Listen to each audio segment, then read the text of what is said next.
In the vastness of space, a mysterious event caused the moon to veer off course, hurtling perilously toward Earth. Faced with the imminent threat to humanity, a team of individuals was tasked with saving the day. So, 3 space whizzes, Brian, Marcus and Fowler, set off to fix a super important satellite. Inside their spaceship, Fowler was deep into fixing things, while Brian and Marcus floated out into space to deal with the satellite trouble. Suddenly, Fowler noticed some weird stuff showing up on their instruments. At that exact moment, a creepy black cloud appeared out of nowhere and smashed into both the satellite and their spaceship. Marcus got knocked off into space without a safety rope, while Brian held on tight to the ship.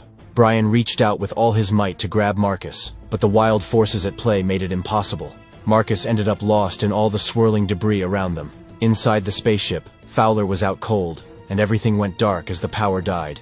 But Brian didn't give up. He saw this weird black swarm outside, changing shapes like it had a mind of its own. Brave as ever, he went back into the powerless ship and somehow fixed things up. The spooky black swarm zipped back to the moon, disappearing into it. Brian was determined to bring Fowler back to Earth, so he managed to land the ship without any power. A real hero move. But when he told others about the strange swarm, nobody believed him. They couldn't check because Fowler was knocked out during the whole thing. NASA thought it was all a mistake caused by people, and said Brian made up the story. It was tough. Brian lost his job at NASA, and life got pretty rough from there. A decade later, Casey Houseman, a firm believer in moon conspiracy theories, became convinced that there's an alien-built megastructure hiding on the moon. He collected secret data using a research satellite, and what he found was alarming. The moon was moving off course, heading dangerously close to Earth. Desperate to raise the alarm, Casey's attempts to alert authorities fell short. Meanwhile, Fowler, now the deputy director at NII, was called upon to deal with this looming crisis. To her shock, she stumbled upon evidence that supported Brian's past claims. There was a visual showing a tunnel inside the moon, exactly where that mysterious swarm had supposedly entered 10 years ago. Casey reached out to Brian, who's now divorced and distant, hoping he'd help convey this news to NASA. But Brian brushed off Casey's theories as crazy. Amidst this, Brian's wife called, revealing that their son, Sonny, got arrested for speeding and trying to escape the police. In court, Brian got really upset when Sonny's stepdad's lawyer didn't do a good job, and that ended up with Sonny in jail for a week. This caused a big argument between Brian, his ex-wife Brenda, and Tom, all trying to prove who cares more about Sonny. Meanwhile, at NASA, Fowler found out they only had 3 weeks before the moon crashes into Earth. More pictures came in, showing a tunnel on the moon's surface, adding to the mystery. Fowler set up a plan to figure out what was going on, and even got in touch with her ex-husband Doug, a high-up Army general, to tell him what was happening. At the same time, Casey, feeling ignored, decided to put secret info online, causing chaos. People panicked, started looting, and riots broke out everywhere. Hearing about this mess, Brian decided to reach out to Casey. Casey opened Brian's eyes to the idea of megastructures, huge things like dice or spheres built around super-powerful sources like white dwarf stars. He guessed that the moon might have a problem with its power source, messing up its orbit. Even though Brian doubted Casey's ideas, he understood the struggle of trying to convince others of something unbelievable. He kept listening to Casey, trying to understand. As the moon got closer, it started causing crazy tidal waves on Earth due to its gravitational pull. NASA's mission aimed for the moon, sending a probe into that mysterious tunnel. But guess what? They bumped into the same old enemy, that black swarm from 10 years ago. Its return caused a power outage, leading to the tragic loss of the astronauts. Seeing this, the NASA director decided to leave, which made Fowler suspicious. Sensing there was more going on, the director offered Fowler top-level access, encouraging her to dig into NASA's deepest secrets. Fowler delved into the files from Brian's mission a decade ago and stumbled upon footage from his helmet, revealing the enigmatic swarm. Confused about why NASA fired Brian, knowing he told the truth, Fowler sought answers. An ex-NASA official named Holden Field disclosed that NASA had been aware of the moon's reality since Apollo 11. The crew witnessed strange pulsating lights beneath the moon's crust, but it was all hushed up. Brian's dismissal, it turns out, was part of a plan to keep the cover-up intact. Holden Field went on to disclose that the technology within the moon surpassed human imagination. There was a special gadget called Zulu X-Ray 7 designed to neutralize the swarm, but due to budget constraints, this crucial tool was shelved.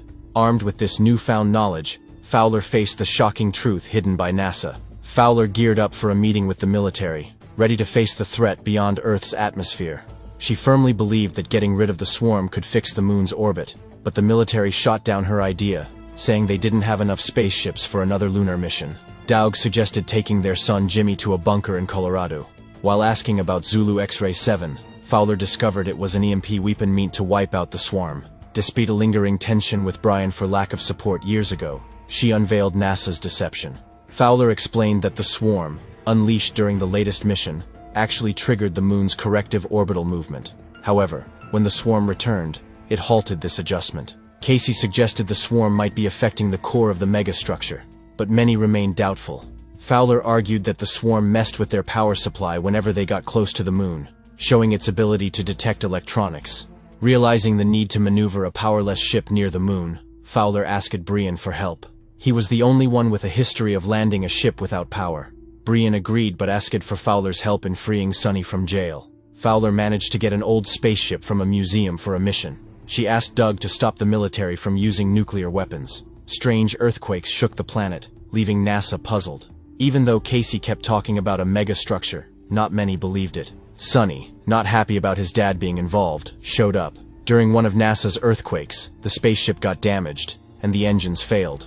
The mission had to be called off, and everyone evacuated for safety. But Fowler figured out that the moon being so close meant they could launch using just 2 engines, using the moon's gravity to help the ship into space. Once the crew left, Fowler, Brian, and Casey went on the mission. Fowler sent Jimmy and his nanny with Sonny to Daug's bunker, giving them a gun for safety.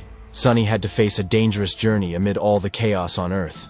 As they readied for launch, the moon's rising caused weird gravitational stuff, pulling water upward, almost causing a disaster. During the evacuation, the group faced robbery, but Sonny led them to Tom's nearby safe house.